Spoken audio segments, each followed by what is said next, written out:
Yo, what's up, everybody? The Boston Source here, checking in and catching up with the fighter that did have a bout that was on January 31st on Ring 6 there against Jarrell Big Baby Miller there in the heavyweight division. We're just catching up with them here after, that particular fight and seeing what his reaction is to these events. Of course, here the Black Lion Kingsley Ibeh is here with us. What's going on, Brother Kingsley? Hey man, thank you for having me, man. Appreciate it. But no, it's just every day's a good day. Actually, here in the office, working away. Word, gotcha, gotcha. Now, we had that opportunity there against Jarrell Miller on Ring 6, Madison Square Garden. Getting that opportunity there in a big atmosphere and everything like that. It was like a tough break there because you weren't able to get the decision there on that front, even with the effort that you did have, and of course, with what was going on during the fight and everything like that. So, first off, overall, like, what did you think about, your efforts there in the fight and then not being able to get the decision? Man, obviously, I mean, I don't think anything is a loss. Everything is a win. For me, first and foremost, being on that stage in Madison Square. I mean, I just started boxing like not even 5, 6 years ago. I walked into a boxing gym. Personally, I thought I won the fight, but cut my hat out to the judges. Uh, what's the day when the president of WBC himself came out to me after at lunch and handed me a belt, and he said I didn't win that fight. I was a champion to him, and better things are coming. So, but unfortunately, as a professional, I'm still knocking myself in the head because I feel like I had that fight and I just let it slip out towards the end of it. But no excuses. A lot of things happened 2 days before I got into the fight. But during that process too, his wig coming off was throwing me off. Yeah. I was shocked. I saw some Hey, blood spots on there. I was thinking 10 different things. It's like, how it's like talking to somebody who has like a ketchup on their lip or something. It's like it doesn't matter what they're saying. You can't yeah, it's you not notice it. I was like, he's the undercover brother. Yeah, yeah, yeah, that was wild, man. That was wild. When I was talking about it, after the fight took place. One person that was on with me was like saying, man, he just noticed it and it just started talking. Yeah, During every time we get into around. a clinch and he puts his hand on I can feel the glue, sticking on my chest and everything. I'm like, I'm trying to focus on the fight. This is Yeah. so comfortable, but it was a good strategy though, I was shocked, afterwards. I'm like, man, look, he has like he got thunder and lightning in this and this Yeah, these heads, yeah, like yeah, you knocked the pretty much like knocked the hair off of boom, you know what I mean? So, that's what you was thinking. But as they say, there's no timeouts in boxing. So it's not like you could, throw a punch and then look at it just fly back and And it just just be stuck there and be like, yo, what just happened? yeah, You can't yeah. even rock like that. So you went through the round and everything like that. And yeah, we know that, Jarrell Miller had, noticed everything and just said, you know what, bump it and just, took it and then threw it, right? And you noticed you did mention there Mauricio Suleiman, right? And he was like one of the people that actually, had the hairpiece and everything like that. And I did like have a conversation with him earlier, but going into this there, of course, you were coming off of your win against Gerald Washington there in San Salvador. So, getting Mhm. this particular opportunity was something, but you did mention there that, there were some things going on a couple of days before the fight. Now, I'm over in the East Coast and things like that, right? Mhm. So we had to go through the whole thing with the snowstorm and the ice and everything like that. It's still on the ground, right? So, when I initially caught up with your PR guy and said like, hey, that had to pretty much like get there within like a few days of the fight. You know what I'm saying? He was like, man, you weren't even necessarily over in the New York area yet, man. Now, I'm like, that's crazy. Because that would mean like you would hit there and it'd be like a couple days, and then you'd be like the whole thing with the weigh-in and all that stuff you had to get ready for. A press conference, you ain't even there but like a few hours. You know what I'm saying? Yeah, yeah, definitely. And that's another thing too that I learned, um, not to be over prepared, but we have to get in the snowstorm. I used to have a video. I came in there, it was snowing left, right, front, back, center. I'm like, in Arizona here, I walk around sleeveless and shorts all winter Yeah, long. yeah, Man, I had to double, triple up jacket, but I got too comfortable because when I got there, I was walking outside. I didn't know the difference, in the air, the cold. And when I tell you, like 2 days before the fight, I was down bad. I mean, my girl was like, "Tell them you don't feel good." I left dinner early because I was so congested. I couldn't breathe. I had yeah. Greek mucus in my lungs. I'm like, man. But I'm a fighter. We're warriors. So we'll fight with one hand if needed. So that 2 days I was just, doing nothing but just laying down trying to recover, recoup. The back of my eyes was hurting. I'm like, I felt it coming. But I shouldn't have been outside. That was on me because we explored New York. When we got there, it was like Word. it was snowing, really haven't experienced that before. So I'm like, I'm not gonna let this go to waste. I'm gonna enjoy. So yeah, I was sick then, and then also after that third round in the ring, I think it was just how God wanted it to happen. I was coming out ready to come knock his other hairline out because he had two. There was still a little Yeah, piece left. I was coming to come knock yeah. out that second part, and as God may have it, man, I started cramping up on my left arm, which is my power hand. It was so bad of a cramp that I couldn't even make a fist inside my gloves. And if Wow. you watch the video, you see me in the ring too. I was like, because one nose was congested, so I was like snorting out of one nose, like trying to open up my nose so I could I could Right, breathe yeah. properly. Hmm. So I was like blowing boogers out of one nose and just trying to. Then I got the cramp, and it's just. But overall, I still look at the bright side. I think it wasn't my best performance. I know I could do better. I know what I'm capable of. I could take him out within five. If it ever happens again, which I know we're pushing for, I don't think he will see the fifth. He will see the fifth round this time, especially now that he has no hairline. We know he has.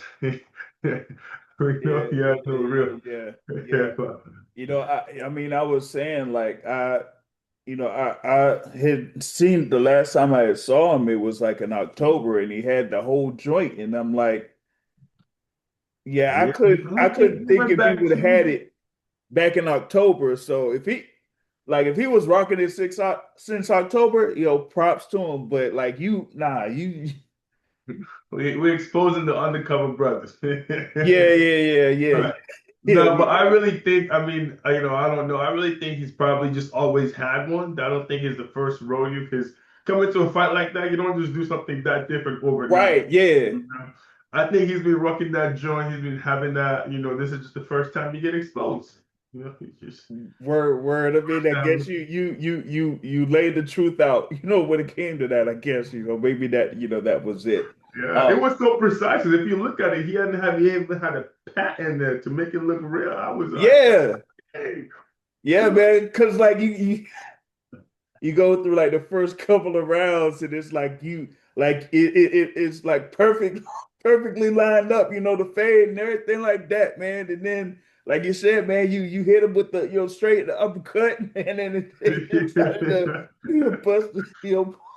I was I'm like, telling wow, you. yo, that's crazy. You know what I mean? Yeah, But it was crazy because even there were some times when he clinched and I'm seeing like blood spots on his head as well. I'm like, uh, focus on this fight, man. You looked at the wrong thing. This guy's about to knock your yeah, head off.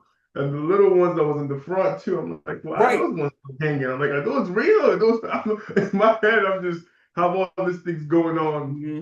Yeah, it's like mid all fight this. as well. Yeah, like you said, all the stuff that was going on, and then you said you had the whole thing with the injury with your arm and like clenching your fists and things like that. Like you could have it to where sometimes in the glove it could be like this, but then you can't like really squeeze it to Yeah, I so couldn't. I you couldn't even can't make a really get the fist. most out of it, as far as like your punches. So that's a Yeah. lot to deal with in a fight of that magnitude there within 10 rounds. And even with the volume of Jarrell Miller, because that's what he's known for is his volume punching and things like that. So, that talk about adversity to say the least there on that particular fight. You know what I mean? So, Yeah, definitely. He's a definitely tough fighter. The first time I gave him as much as I could, but just little things to look back on. One, people say, "Oh, you got tired, you weren't conditioned." It's not that I wasn't conditioned. I came in prepared for 12 rounds.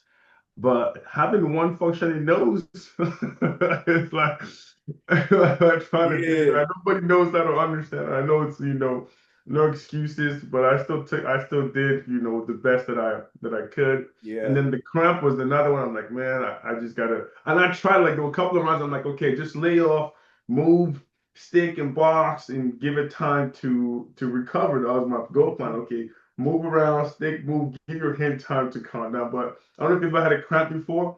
It's like when you think it's good, then you try to use it again, then it like flares up again. Real, yeah, yeah, flare up again, and sometimes I'm with the like, cramp, that's man. like one of the most stinging pains out there because it's like you don't know what you're, gonna be able to do with that. All right, let's see if I could get one of my guys on here to join in on the conversation here. I got one of my I would say my students here, brother Matt from Brunch Boxing here in the conversation and see if he's going to be joining here in a bit. Now, you had the string of knockout victories, going into the bout there against Jarrell Miller. As I mentioned there with Gerald Washington, Scott Alexander, a few other fighters there. So you were going through with a knockout streak, coming into that particular bout, man. So you had like all that confidence going in there. Yeah, and I should have delivered too. It's just, the unseen factors. Now I know a lot of things to do better. One, make sure I rehydrate properly because my girl ever tell me that she's like, you need like 3 days. I don't really think you've drank more than two because the hotel didn't even have water in the room. Like, I don't think you've drank more than two water bottles. I'm like, oh, dang, we gotta drink water. Yeah, yeah. You know? Yeah, because like depending on the hotel, they'll either have like one large like water bottle, or they'll have like two water Hmm. bottles that are there, provided for you in the room and things like that. But as you were mentioning before, coming from Arizona and then going into New York City, that's completely different thing Night there as and far as like day, climate, night and right? day. Yeah, and then the other thing is with what happened, earlier in the week, it wasn't like, snow that was like hitting. It was like snow and sleet. So it's like complete like ice.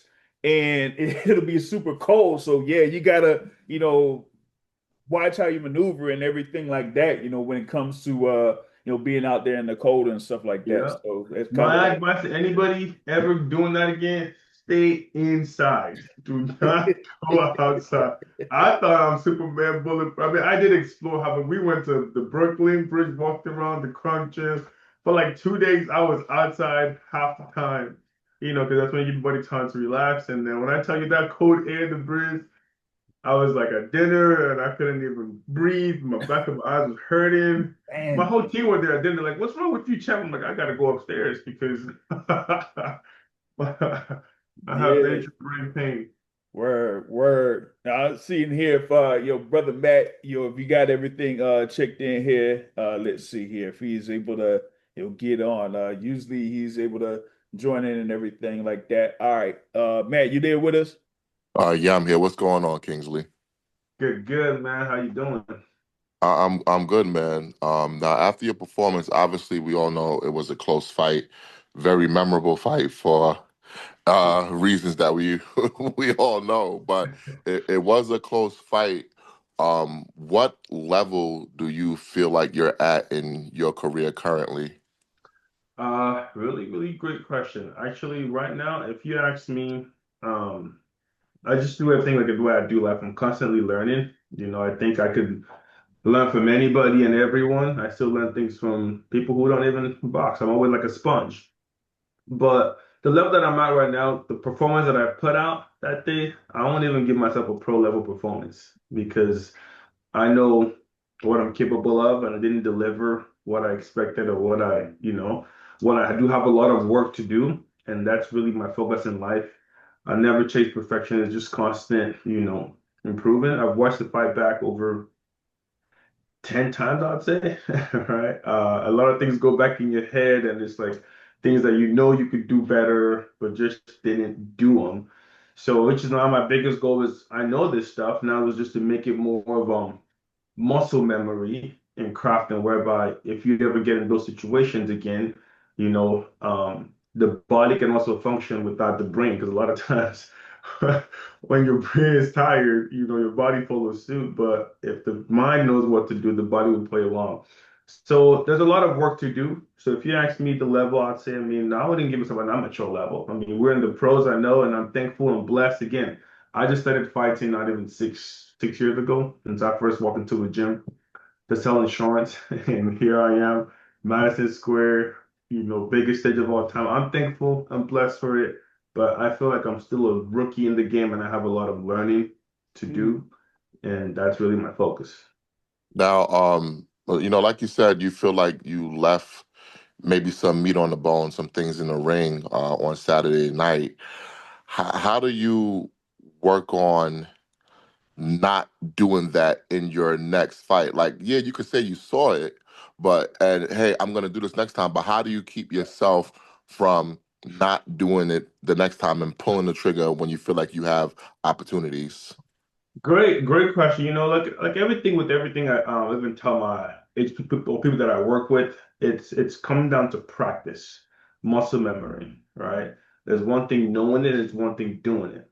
So one, obviously, I would say improve my condition. Like I was telling him earlier, I came prepared to go 12, but nobody knew that I was, 2 days before the fight, I got that, I said the flu or cold just from being out in, and I couldn't even breathe. If you watch the tape, you see some rounds, I was like snorting because I wanted to open up one nose. I only had one nose really working. The other one was congested. But another thing that I didn't do, which I practiced a lot more, was boxing. I didn't like that we spend a lot of time in the phone booth hugging each other. I want to box, step and move. And the only time I remember to do that was when I was cramping, and I'm like, okay, you can't use this hand. Back up, give yourself time, and pace yourself. But I didn't really box like I wanted to, so it's gonna be a good thing just to make sure I stick to my game plan regardless of what's going on or what's happening. And he's a very, I didn't account another thing too was how heavy he was. I did fought a couple of guys, but carrying a heavy guy for like that, I'm like, get off of me, bro. Let's box, let's move. Yeah. And his technique, once he lays on you, he just puts his butt out and puts his whole weight. So I have to carry him and myself with one nose working. I mean, all the things we're definitely gonna work on, but sticking to the game plan. Obviously, I'm a double down kind of person. Everything I'm doing, I'm gonna double, just constantly improving. So coming from the workouts to the sparring to the conditioning drills, like we're just only gonna keep improving and getting 1% better every single day. Yeah, I mean, Yeah. you had the thing there in reference to like, many rounds there with Jarrell Miller. Of course, he's like over 3 bills, around like 320.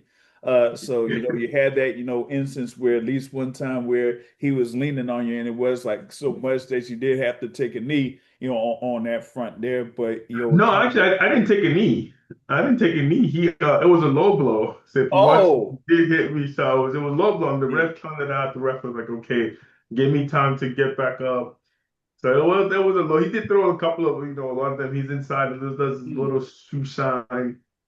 And I planned for all those things, but I just didn't count for because the guys I sparred with, they're like 280, 270. And when we spar with them, when they get too close, like I push them, it's enough to separate, to separate us. mhm. But when you have someone who's 320, you need that extra 50 pounds. Yeah, I pushed the dude and he's still right in front of me. I'm like, dang, this dude, it is a yeah. big boy for sure. Yeah. Now, you talked about, learning in the game and that you've been in the pro game here for about 7 years or so. One thing was like when you did kind of like start off as a pro, it wasn't that long until you had the thing where you went through what was going on in 2020, and you had those fights that were basically in the bubble. You had, of course, there with Guido Vianello as one of those fights. there. You fought Jared Anderson, one other fighter there. Like all of those were like undefeated fighters that you stepped in the Yeah. ring against there, like right off the rip. Like you weren't even like 3 or 4 fights in or so, and you did have those bouts over there in that particular atmosphere. So, like, how was it to kind of like go from at least having the start of a few fights, in the game, and then all of a sudden you gotta switch up and then prepare for a fight or fights of that magnitude while under those limitations there that happen, under the lockdown of sorts. I mean, it's definitely a great, I'd say, how I feel about it. A good experience. I feel like, the first couple of fights, those guys all had amateur pedigrees. They were world champions, Cornello, Jared. The other one talking about was Patrick, Malata. They all were Olympic guys. And I was just starting. I'd never even had an amateur. But obviously, growing up in the streets from Nigeria, I mean, we fought everybody. It doesn't matter. We don't turn down or back down a fight. Yeah. And for me, that was just the very beginning. And I think I was moving off of, which I still do sometimes when I catch myself doing it, just off of God-given talent, being big, strong, and the desire. But I've come to learn that, well, boxing, you can actually, it's called boxing for a reason, you can actually beat someone just with the IQ or just with skills. There's a lot more into it than, just being big, strong. You can take a punch, you can throw a punch, it's a chess game. And it's really fun. But there's also a sick side of me that just likes the, I like the pain and the blood. There's something that just, gets me excited and turned on when there's blood involved. It's just, it has that, I don't want to sound like sick and twisted, but there's just that, it's like, man, I can taste the iron. It doesn't matter if it's my own blood. I could taste it. I could smell it. And Mm. I live for those moments. You operate off that instinct and it, amp you up or something like that there. Matt, you got some more for Kingsley? Yeah, I'm just curious, now that you go back to the drawing board, what's next for you and how soon do you want to get back into the ring? I already told my promoter, I'd say, they said give them, 2 weeks to give something else. I'd say I'm ready to go back in the ring. I didn't really take any damage from, thanks to God from the fight. They only gave me a 2 weeks recovery, but he's still suspended indefinitely, so I'm sure he's doing worse than I am. He needs to fix that hair too. But I'm ready to go back whenever the phone rings. If the phone, like I said, I've taken fights with the bubble with a 7 days notice. I love fighting. It's not about the money for me. It's about I also own a business and all the other stuff. So I enjoy this stuff. Like before I went to New York, I think I even doubled up on my life insurance coverage just for different reasons. I'm like, hey, we're going out in the snowstorm. We might get stuck in the belly of a whale. We took a 12-hour flight just to get there, all this other stuff. But that trail is what I really, really live for. So if the phone rings tomorrow to go anywhere in the world, if it makes sense, with us, I'm up for it. That's Word. Now you're out there in Arizona. We have like a few notable fighters that have either like worked out, trained, or hail from Arizona. There, like David Benavidez is like one of the more notable fighters that's been there in the Arizona area and things like that. Now you talk about preparing for fights there as a heavyweight. What work do you get there in Arizona, or where do you go as far as like getting the best work as far as like maybe sparring and things like that? honestly, that's another thing with sparring. The people say you spar hard. So I don't really spar to kill. Like guys I swear like coach like hit it hard. I'm like I know it's there. I don't really take those shots. Like I spar to learn. And I'd say fight to kill. That's where I'm like, do or die moment comes Hmm. in. But there's a lot of guys you can get, great workout with here. I did spar with Chaka, Navarro was pretty good. Some guys flew in from Vegas. Jeremiah came in. I sparred with Andrew Tabiti, really fast guy, somewhat but fast. Um, there's a lot of guys, to get good work from. But what I really like about Arizona it's the heat, man. Yeah. Here, I know this is high altitude, high elevation. I can simulate that with the mask, but the sun outside, sometimes when you're running, it's so hot that you got to run extra. You got to run faster just because your feet are burning. Yeah, it's a different type of heat there. It's like yeah, it's like It's a completely different dry. type of So heat. it's like it hits you and it just like Man, no type of what I would say precipitation that you would probably look forward to or nothing like that. Like it's yeah. not like Florida where it could get, pretty hot out there, but sometimes depending on the time of the year, you know that at some time of the day it's gonna rain and it's gonna It's, be like a whole oh, storm or yeah. something like that. Arizona, nah, you don't be getting all of that. You're constantly hot. Yeah. There's no getting away from it. There's no escaping it. So, but I also went down to LA. There's probably a couple of good guys there. We got some work to. Went to Vegas as well. We did move around for this fight. I mean, we got the fight with what, 3, 4 weeks notice? So we didn't really have like a full 2 months to run the camp, and I never have. I've never had a 2 months to take prepare for any fight, except for the George Washington one because that one got pushed back. Mm. But pretty much all my fights have been, I stay ready, stay active, and just fine tune for the opponent. But Arizona is a great place to spar, get work in. If heavyweight, there's some solid guys that you can get work with. But obviously, we flew some guys in as well. We went out to meet some guys just to get more work. I'm a strong believer. It doesn't really necessarily matter the talent. Some people say, "Oh, you sparring with Anthony Joshua, or you sparring with Tyson Fury." That doesn't really make you better, in my opinion. Yes, iron sharpens iron, but you also want to be in a position whereby you're learning and you're not like in a scared for your life kind of moment. You learn, and then yeah, when you get in the ring, yeah, now I know now it's do or die. But when Right. I'm smart, I want to learn and stimulate things. So when I get in the ring, I'm willing to, and get all of that. Understandable. Oh, you got some more there, Matt? Yeah, I was just curious. Do you have any names that you want to put out there that you would be interested in fighting next? Oh yeah, we just actually posted one. Me and Miller retagged him. It might not happen sooner because he was the next person on the list, and this guy is another undercover brother because I believe he has those not the imp, the tattoo. He has a tattoo line, which is Fabio Wardley. You can- Hmm.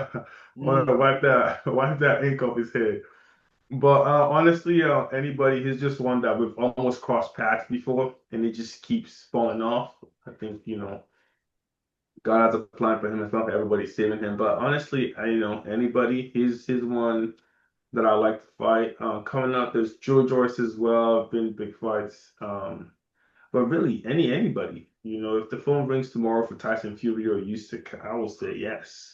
My promoter team, they already know. Don't even call me to, don't even call me to confirm. If the phone rings, if it's a fight that I want, just say yes, and they figure out the rest of it. But yeah, those are the people that I like to fight with or spar with. Obviously, the goal is to be undisputed heavyweight of the world, and whoever has the belt is someone that we want to stepping stone to the next level. What about a fighter that you may have a common opponent with, but I don't know because they're like your fellow countrymen there in Efe Jagba. FA, that's another thing too. I would like to fight FA and Martin Buckley, but they're my fellow countrymen. If it's a reward title, I would jump on it. But right now, I say you got to stand for something. I love seeing my brothers and people pushing and doing good. But if it really comes to it, we have to. I will gladly destroy anybody in front of me or give them everything I have. But if I would pick, just off of being family, I consider, and being from the same place, both hungry, starving, I know situation, I wouldn't want to until it's like okay, it's a world championship fight. Now it's for the best. Right. Yes, I Yeah. definitely will. Yeah. Um, Oh, go ahead. no, go ahead. So yeah, I definitely Okay. would, fight with him or anybody. Yeah. Now, I mean, you were talking about the atmosphere there in Madison Square Garden. Of course, it's like one of the most famous arenas there, for sports or anything, so to speak, right? But is there like any other place or arena that you would want to fight in that you would look forward to? Oh yeah, I think one almost funny to Fabio Wardley out there is the O2. Okay. O2 Arena in the UK, or Saudi. Those are just top places. But honestly, I mean, my team knows it could be in the back here for all I care. If it's a fight that's gonna get me excited and an opponent that will get my blood flowing, yes, I'm all up for it.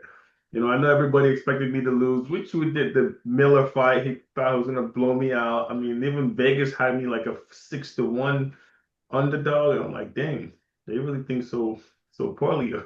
They were expecting me to get knocked out in the first 2 or 3 rounds. But for me, it's just a constant pursuit of growth, continue to get better.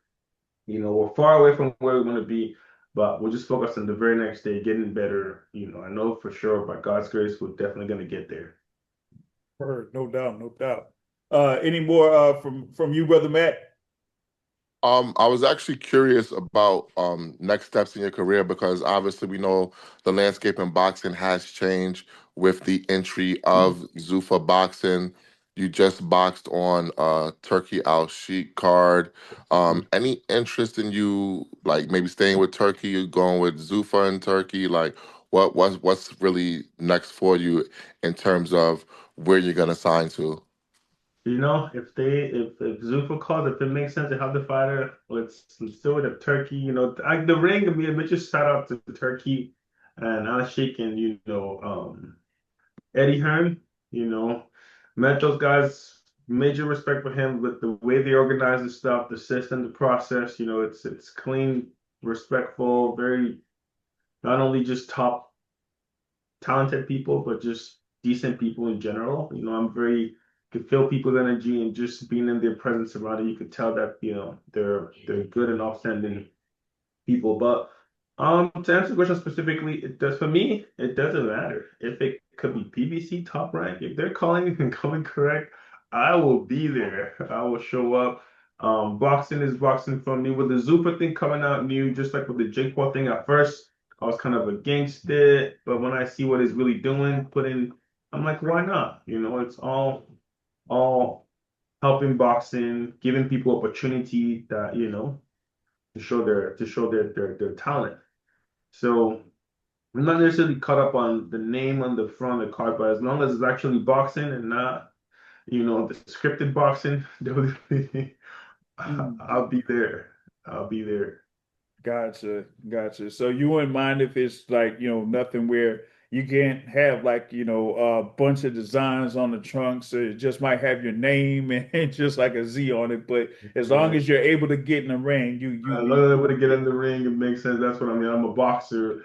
I'm not a politician or, politics and all this other stuff. That's for the promoters and manage people to handle. My job is to fight. And if you give me an opponent, put them in front of me, man, we could be naked for all I care. Who would get this? Who would get this Yeah, fight? I don't know if it has to be, all like that. You feel me? So we could, calm all of that down. Just make sure that you got the trunks and you'll be ready to go, and you'll fight Yeah. anyway. That's basically the message on that one. Yes, yes. But I'm not caught up in the politics side of it, the do the don'ts, I mean, left for me, I believe money will follow eventually if you're passionate about what you do. I'm the same guy that when I first started, I actually fight for $500 and paid to fight. I would do the same thing. Nothing has changed from that person who first took $500 to fight. Word, gotcha, gotcha. Anything more from you, Matt? Nah, that's pretty much it, man. It's been a great conversation. Kings, I wish you the best of luck in your future, and we'll be watching. And man, appreciate it. Thank you guys. Thanks for your time. You guys are awesome. Yeah, if you have any questions, just reach out. I believe you have my number or one of the group, Yeah, yeah, message for team. sure. So you'll Yeah, we definitely have some be good news catching up with coming you. out too. There's another fight they're working on. I can't really say much on it, but something is definitely coming up soon. I'm excited about it as well. So you definitely be seeing more of us in the near future. All right, all right. So that's the main thing. As long as you're able to get back in the ring, within a short time frame and get yourself back in and prepare for it, then that's all good right there. So Yes, definitely, sir. looking forward to all of that here. A big thanks here from the Boxing Source. Matt of Brunch Boxing here. And of course, we got the Black Lion, Kingsley Ibeh here. Once again, thank you so much for taking the time to speak with us. Thank you guys. Appreciate you and your time. Yeah, no doubt.